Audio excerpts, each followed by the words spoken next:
My name is William Morris. I am a patent attorney. I've been practicing for about 15 years now, I think.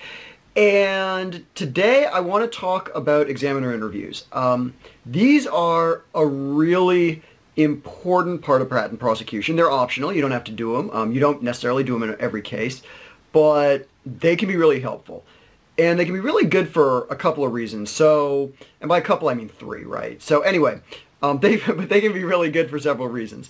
One reason examiner interviews are really good is because they're so much faster than standard prosecution. So if I'm in an interview, I can say, hey, examiner, what do you think about this? And they can say something, and I can say something back, and they can say something back. We can go back and forth like 2 or 3 times in about a minute, 2 minutes, because it's like a conversation. If I'm doing office actions and office action responses, just relying on written, they send out an office action, I send out a response, they send out another office action. What if I want to say something else? I send out another response. Each of those little cycles is going to be, I don't know, on the order of months, weeks, if you're really lucky and it's really fast. So interviews are great because they're much, much, much faster. They're also great because in addition to being faster, the communication you get on interviews is just better. So when you have an office action response, you're basically, it's I reject this, no, I traverse that, no, I maintain this, or I withdraw that. It's very like this dueling declarative sentences thing, and that really doesn't work. I mean, it's just not a particularly good way of communicating, and it's not a particularly good way, especially of convincing someone of your position. So a examiner interview, you don't have that, right? So you're not stuck with just these sort of dueling declarative statements, I reject this, I traverse that, I withdraw this. Instead, you get to have a conversation, and that's just a much better way of communicating. It's a better way of interacting with a person. And also, there are some things that you literally cannot get out of a office action or office action response that you can get out of an interview. So, for example, I had an interview at one point where we were talking, and the examiner told me, look, I am not going to allow this case. If you're going to get this patent, you're going to have to appeal. Now, you never want to hear that. On the other hand, it's much better to hear that than to not hear that and to think, well, I've got these really good arguments. I'm going to keep filing office action responses. And we ultimately, that informed our strategy, and we ultimately got a patent. So, and it was good, and I think it was good to have that information, and we did, and the interview was really helpful in figuring out the right strategy there. So, interviews are great, and what I'm going to do is I'm going to give you 5 tips for having a good examiner interview. So we're going to start from number 5, work our way down. So tip number 5 for an interview is know what you're going to say. An interview is not the time to feel out your examiner or kind of try and wing it, go by the seat of your pants, charm them. None of that. You hear stories about that. That's a waste of time. And we just talked about why an interview is so useful and so helpful. Why would you waste the time that you have on such a useful and helpful procedure? So, number 5, know what you're going to say. I have a video on how to develop arguments for responding to office actions. I think there's going to be a link maybe up in the corner or in the description, but in any case, you don't have to use my procedure, but you need to do something in advance to know what you're going to say, how you're going to say it, because otherwise you're not taking advantage of probably one of the most useful tools that you have in your arsenal as a patent prosecutor.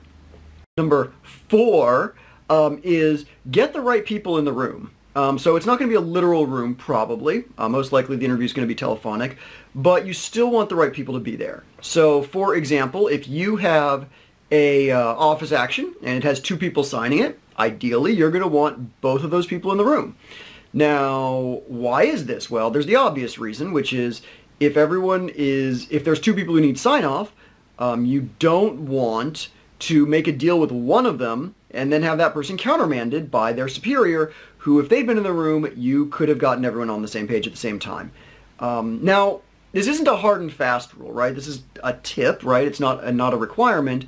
And I've had cases, so there was one case where I was talking to the examiner. I said, hey, examiner, do we need to get this other person, right? The person, there was a primary who had signed it. And he said, no, my primary, they're very busy, and they always do what I say anyway, and we got really good connection, so I can just handle it myself. It's kind of a risk to do that because the examiner might be telling you something that isn't 100%. They might think they have a better relationship than they do.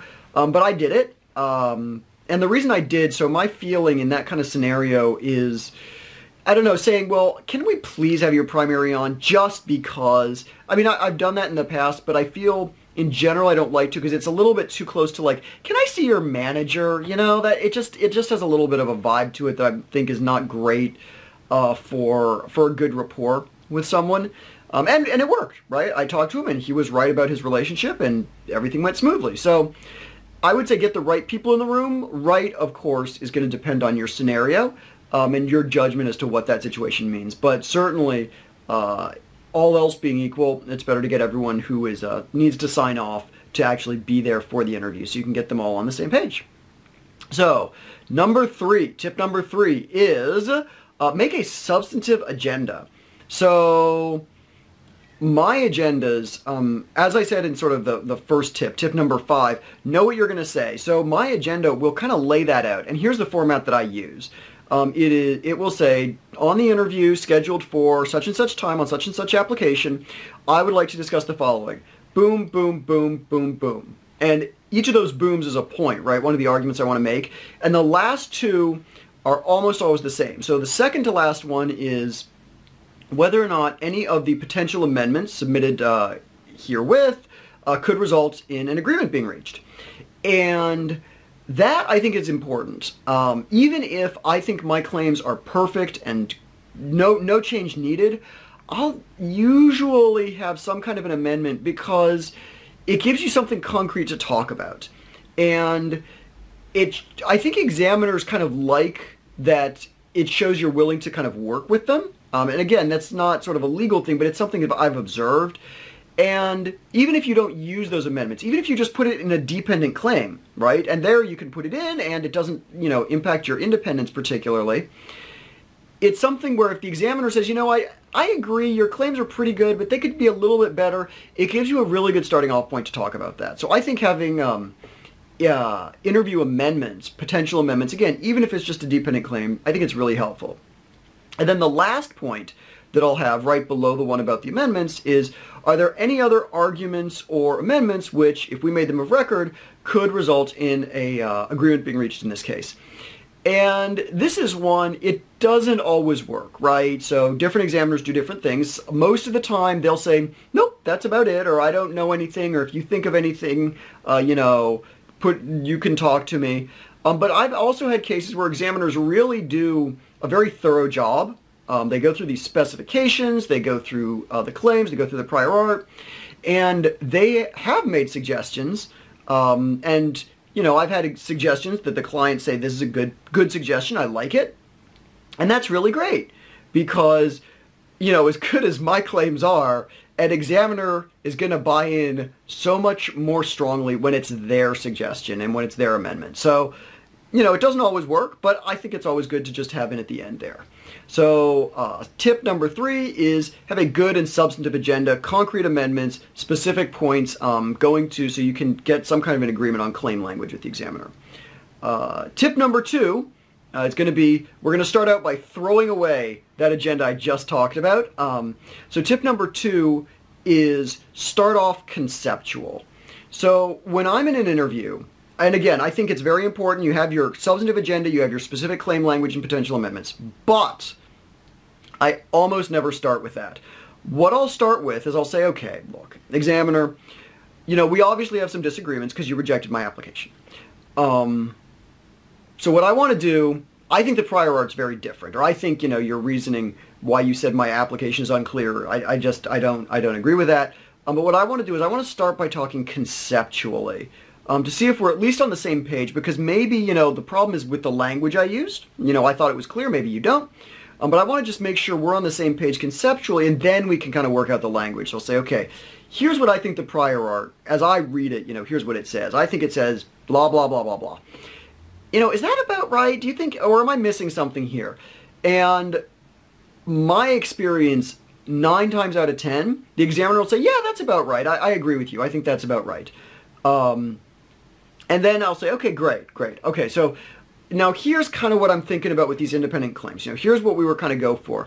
And, you can put in like sort of disclaimers and hedging language, right? You can say, okay, now there's more in the specification. There's different embodiments, right? So you're not saying this is the invention, right? This is the holy grail of my whole discovery. But, you're saying, at a high level, this is kind of what I'm thinking. So it's, blah, blah, blah. Here's my thing.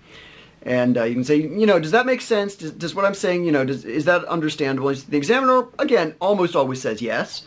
And then you say, okay, well, so here, here's why I think they're different, right? So the prior art does this, and the examiner's already agreed to that. And if they didn't agree with what you first said, the examiner will then say, well, I think it also has this.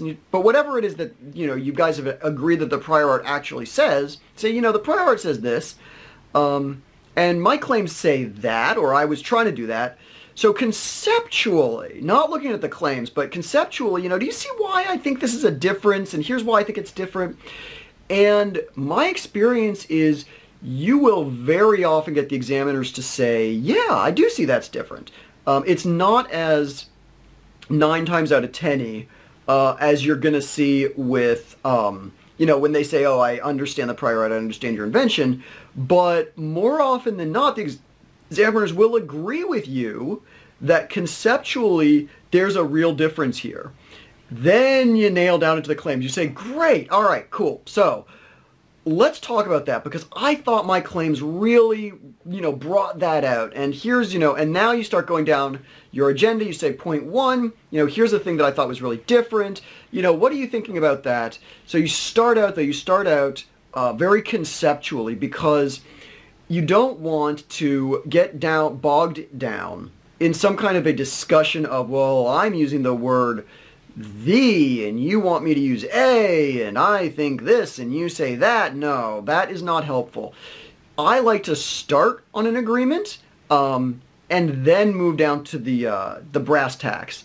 And that actually transitions very well to my tip number 1, so my 5th tip. But my number 1 tip for having a successful interview, end concretely.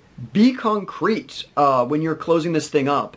So this is why I think having those amendments is really helpful, because you can go into language, and I will ask examiners specifically, I'll say, look, okay, we've all agreed on this conceptual difference here, but you don't like my language, and I presented this amendment, and you're not 100% happy with that. Do you have any other language? What language would you think would be a good language for bringing out this distinction? And sometimes examiners will say, well, I don't know, it's your job to make up language. I hate it when they do that, because examination is supposed to be a process where you work with the examiner. It's not supposed to be the examiner is just this blank slate or a wall to throw stuff off of. And most of the time it's not. I have had examiners who will say, yeah, here's what you do. Here's a better word. Here's a word that I would like better. Here's a different phrase.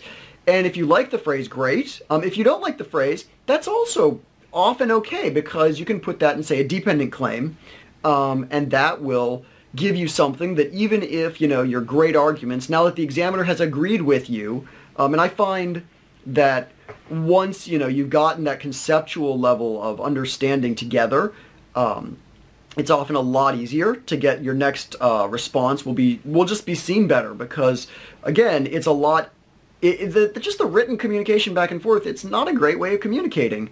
And now that you've gotten that right in the interview, your next response will probably be better received.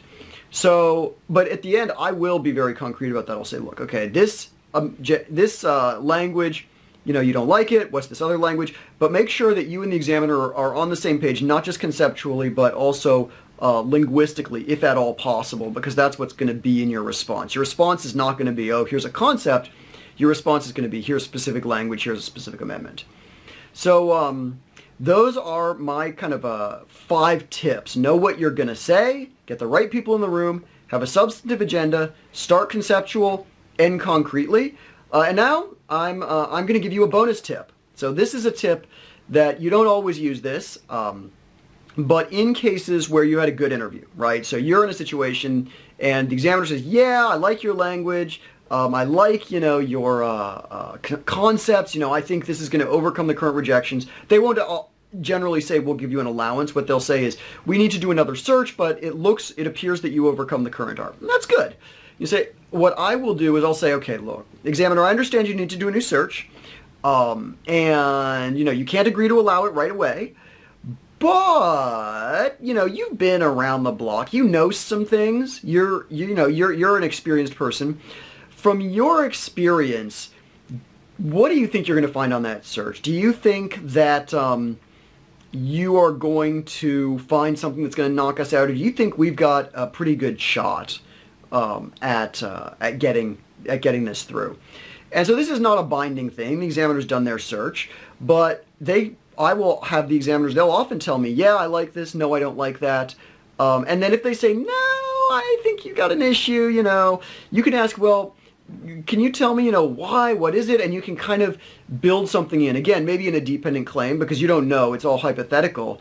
But if things have gone well, you can try and get sort of the examiner's read on what's going to go forward, because again, they have been doing this for a while, and they're the ones who are going to be applying the art. And you can try and preempt and head things off to give yourself better prosecution. So those are my 5 tips and 1 bonus tip for doing examiner interviews, which again I think are one of the most important tools for patent prosecution. These are not the only ways. I've had other people I've talked to who have different strategies. They're more confrontational. And so instead of my kind of conceptual, let's start with an agreement, they try and sort of go out more with guns blazing. Not my style. I find that getting an agreement first and then going down to the specifics, I just found that works very well for me. But whatever method works for you, I hope that you have good success with it, and good luck and good patents.